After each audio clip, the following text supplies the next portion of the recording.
nós vamos ver agora, por exemplo, a magnitude da renúncia do governo na esfera tributária. Ele vai passar? Pode passar. Olha as desonerações no setor de saúde. Elas alcançam, por exemplo, em 2015, 25 bilhões de reais. Né? Elas começaram ali em 2007, em 7 bilhões de reais, elas vão subindo cada vez mais no governo Dilma, alcançaram em 2015 25 bilhões de reais. Passe mais uma, por favor. A desoneração total do governo nesse período. Repare, em 2013, uma desoneração de 265 bilhões de reais. Em 2014, 280 bilhões de reais. 2015, 282,4 bilhões de reais. A taxa de crescimento das desonerações é de 13%, 26%, 17% ao ano, né? Um percentual equivalente a quase 5% do PIB. Então, reparem bem, o governo primeiro diz assim, nós temos um rombo da Previdência que em 2015 foi de 85 bilhões de reais.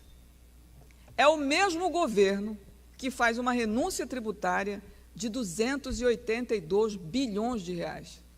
Mais de 50% dessa renúncia é em cima das receitas da Seguridade Social. Passe mais um para eu mostrar isso. Esse quadro, desculpa os números, mas em economia a gente tem que provar, ou então os argumentos não se sustentam. Do lado esquerdo deixa eu virar para frente, dessa tabela, as colunas estão mostrando a desoneração total.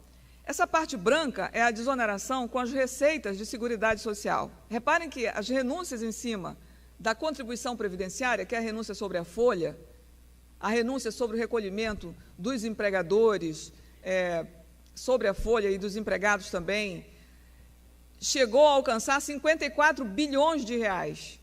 Certo? É a estimativa para 2016. Tá? Eu não consigo enxergar direito daqui. A Confins está com uma renúncia aí, a mais alta de todas as renúncias é a da Confins, né? 64 bilhões de reais. Certo? A contribuição social sobre o lucro líquido, 11 bilhões de reais. O PIS-PASEP, que é o que patrocina o seguro-desemprego, 12 bilhões de reais. Quer dizer, o total das renúncias só de contribuições para a Seguridade Social, que são receitas vinculadas, 157 bilhões de reais em 2015 e a previsão é de 142 bilhões de reais para 2016, algo próximo a 3% do PIB. Né? Então, o mesmo governo que faz esse patamar de renúncias tributárias, depois olha para o cidadão brasileiro e diz, agora nós precisamos conter os gastos. Vamos precisar fazer uma reforma da Previdência para conter esses gastos, certo? E vou dizer mais para vocês, aquela renúncia, dá para voltar um, por favor? A renúncia total, volte um, isso. A renúncia total de 282 bilhões de reais que foi concedida em 2015 é maior, vou falar bem devagar, é maior de tudo o que foi gasto em 5 áreas. No Ministério da Saúde, da Educação, o gasto com assistência social, o gasto com transporte e com ciência e tecnologia. Se somar essas 5 áreas do gasto do governo, dá um valor menor do que tudo o que o governo renunciou no ano de 2015. Então, daria para fazer outro SUS, daria para ter uma outra política de indústria, se realmente se quisesse investir em ciência e tecnologia. Daria para ter uma outra educação, se de fato se quisesse investir em educação. Né? E o Bolsa Família, o que dizer do Bolsa Família? Com esse patamar de renúncia. E reparem que essas renúncias foram concedidas sem nenhuma exigência de contrapartida. Não se exigiu das empresas que elas investissem mais, não se exigiu das empresas que elas gerassem mais emprego, que elas cumprissem a legislação trabalhista, que elas cumprissem a legislação ambiental. Foi uma desoneração sem condicionalidades. Assim, de qualquer jeito, certo?